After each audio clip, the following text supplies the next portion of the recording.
अस्सलाम वालेकुम दोस्तों, मौलाना असदुल्ला खोड़ो एक दफ़ो वरी असां सां गॾु आहे असांजे चैनल सोराब सूमरो चैनल ते, जेको तव्हां ताईं सब्सक्राइब न कयो आहे। ठीकु आहे न, इहा सुठी ॻाल्हि न आहे, सब्सक्राइब करणु खपे, न त मौलाना असदुल्ला खोड़ो असां सां गॾु हूअं ई आहे। साईं, तव्हांखे ख़बर आहे त तव्हांजे हिन झलदब वारे इस्तिलाह खां पोइ गाना बि अची विया आहिनि।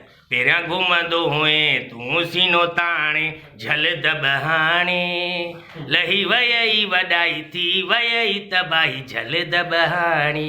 ऐं वरी फास्ट बि आयो आहे, हाणे झलदब झलदब झलदब हाणे झलदब झलदब झलदब। इन लाइ छा चवंदव शाइरनि लाइ? बसि अल्लाह पाक मूंखे बि हिदायत ॾे, इन्हनि खे बि हिदायत ॾे। अल्लाह ताला असां सभिनीनि खे दीन जी सम्झ नसीब फरमाए। इहो हिकिड़ो मज़ाही जुमिलो आहे, इन का हिन में अहिड़ी अणवणंदड़ ॻाल्हि आहे न छा, पर इहो लफ़्ज़ अहिड़ो आहे जो हर जाइ ते फिट थी सघे थो। को तिरकी किरी पए जो जलदब। बिल्कुलु, तव्हां तिरकी किरी पवण वारी ॻाल्हि ॿुधाई त हिकिड़ो हमरा हुयो, उहो जीअं ई घर खां निकितो त केले जी खल पई हुन तां तिरकी पियो। वरी ॿिए ॾींहुं निकितो, केले जी खल साम्हूं पई, चए अबो अॼु वरी तिरकणो पवंदो लॻे थो।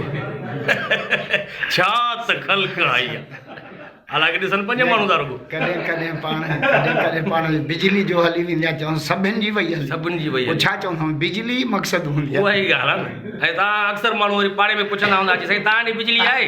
तव्हां चवंदे असां कहिड़ो सऊदी में था रहूं, तव्हां ॾे न आहे त असां ॾे वरी कहिड़ी हूंदी, हा न साईं। ॿाहिरि मुल्क में ॾिसो बिजली वेंदी न आहे, तव्हां विया हुयो सऊदी उमिरे ते बि, जी जी, बिजली न वेंदी आहे हुते। हिते असां ॾिसो लोड शेडिंग केॾी आहे, हेॾा ॿार पैदा था थियनि, लोड शेडिंग जी पैदाइश। असांजो इमरान ख़ान चए थो न, सुकून क़ब्र में मुंहिंजो मरु त मलाइक वांगार करे पादर न। ॾिसो न साईं, हल कमाल आहे साईं। अॼु साईं तव्हां ॿिन्ही मां सुहिणो केरु थो लॻे? असां ॿिन्ही मां वञनि, तव्हां छा था सम्झो?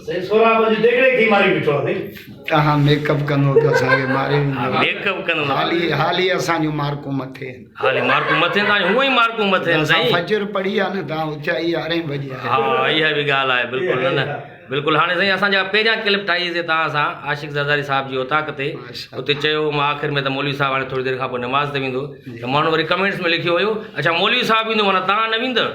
अरे बाबा असां बि वेंदा आहियूं, अहिड़ी का ॻाल्हि न आहे, असां बि गॾु पढ़ंदा आहियूं नमाज़, अहिड़ी का ॻाल्हि न। सोराब नमाज़ ते वेंदो आहे, मां नमाज़ जे टाइम 2-3 दफ़ा फ़ोन कई आहे, जवाबु मिलंदो आहे त सोराब नमाज़ थो पढ़े। बिल्कुलु, इहा अॼु गवाही मिली तव्हांखे नाज़रीन, तव्हां दोस्त जेके ॾिसो था न। अल्लाह तव्हांखे ख़ुशि रखे, छो त माण्हुनि तव्हांखे या अॼुकल्ह खे सिर्फ़ु इहे ई त हिननि जो आख़िर ॾे तवजो न आहे, हालांकि माण्हुनि खे खिलाइण इहो तव्हांजो धंधो आहे, कारोबार आहे। हा न, रोज़ी वरी मरी ख़ुदा खे जवाबु ॾियणो आहे, हिन जे लाइ नमाज़ बि पढ़ूं, तिलावत बि कयूं, मस्जिद में बि पंहिंजी हाज़िरी लॻायूं।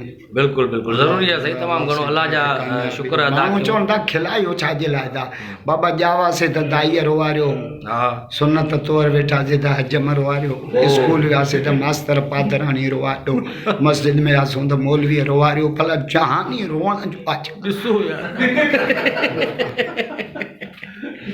वॾी महिरबानी साईं मौलाना असदुल्ला खोड़ो साहिबु। हल छा त ख़ल्क़ आई आहे।